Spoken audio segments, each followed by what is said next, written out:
Haleluya. Karena Tuhan tahu bahwa kecenderungan manusia selalu dan senantiasa ingin menafsirkan. Ingin menafsir dengan penafsirannya pribadi. Itulah sebabnya di zaman ini dia sendiri yang turun untuk memberikan pikirannya sendiri kepada gerejanya, kepada mempelai wanitanya. Haleluya. Sehingga umat Tuhan akan memiliki pikiran dan hatinya Kristus.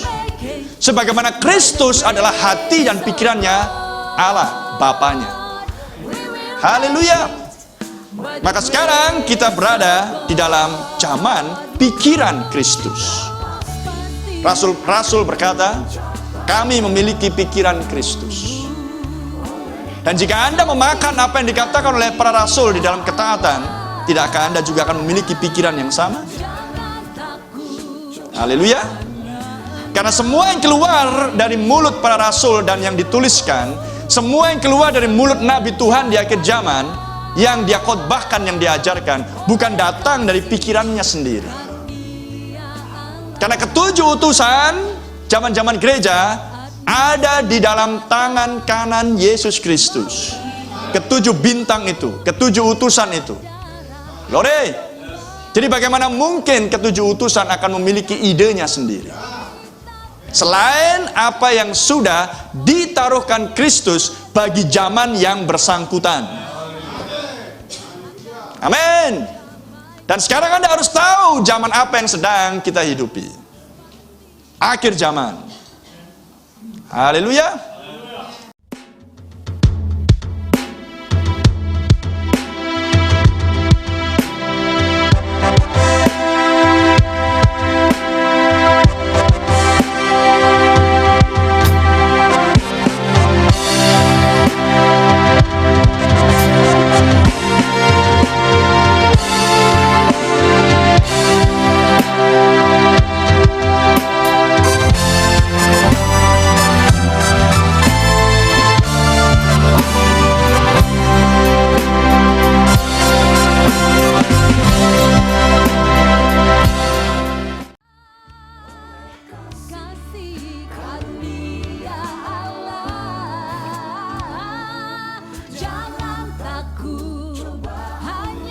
Kita berada di zaman mempelai wanita.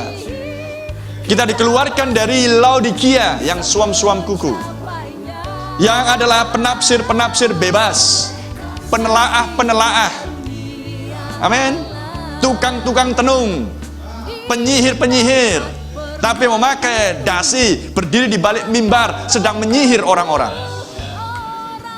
dengan kata-kata yang merayu, flatteries, kata-kata yang memikat. Amin. Mengatasnamakan Yesus Kristus, tapi sedang membawa umat kepada penyembahan kepada setan di dalam gereja-gereja. Renungkan semuanya itu. Karena mereka semuanya adalah misteri nama-nama yang bersifat menghujat di Wahyu 17 ayat 1 sampai 5. Amin. Pelacur besar, ibu dari putri-putrinya. Glory. Organisasi yang pertama di Konsil Indonesia, itulah Katolik Roma menghasilkan putri-putrinya. Organisasi yang berikutnya sampai dengan Pentakosta Karismatik. Tapi sekarang kita berada di masanya ketika semua firman yang terserak di dalam denominasi-denominasi itu sudah dikumpulkan lagi, ditempatkan pada posisinya lagi bagi datangnya Kristus sang kepala atas gerejanya. Haleluya.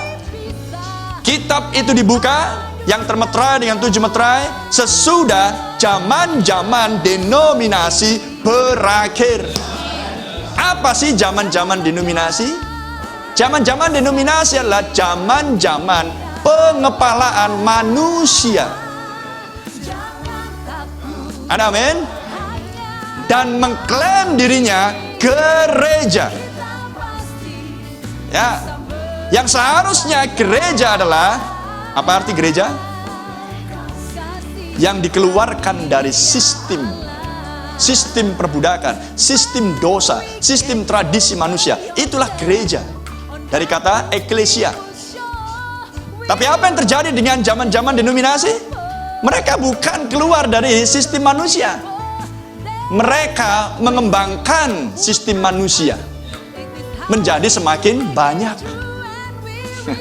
Sehingga menghasilkan denominasi-denominasi yang jumlahnya lebih dari 900 denominasi dan organisasi gereja, baik yang organisasi ataupun yang non-organisasi. Dan masing-masing dikepalai oleh manusia. Tapi mereka mengklaim kepala mereka adalah Kristus. Tapi apa buktinya bahwa kepala mereka manusia? Lihat doktrin pengajarannya, menambah dan mengurangi firman. Ya, tidak mengerti apa itu Wahyu 10 dengan benar. Maka otomatis akan menambah dan mengurangi firman.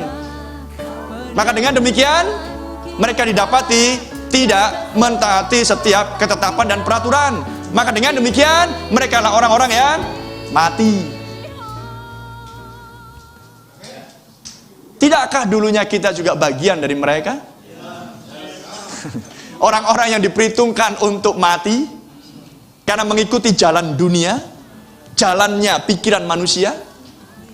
Tapi oleh kasih karunia, haleluya, kita seperti perempuan Samaria, kita seperti Saulus, amen. Kita seperti para murid-murid Tuhan Yesus di zaman dulu, dipanggil, dikeluarkan untuk mengikuti Yesus only, mengikuti Yesus saja. Amin. Tidakkah kita orang-orang yang dikeluarkan dari sistem tradisi Pentakosta Laodikia? Amin. Terpuji nama Tuhan. Siapa yang mengeluarkan? Kristus sendiri, oleh berkumandangnya pesan yang mulia. Terpuji nama Tuhan. Dan di sini kita dididik, di sini kita dibentuk, di sini kita menjalani perjalanan spiritual kita dari pembenaran, pengudusan, baptisan Roh Kudus, sampai kita kepada pengadopsian kita. Amin.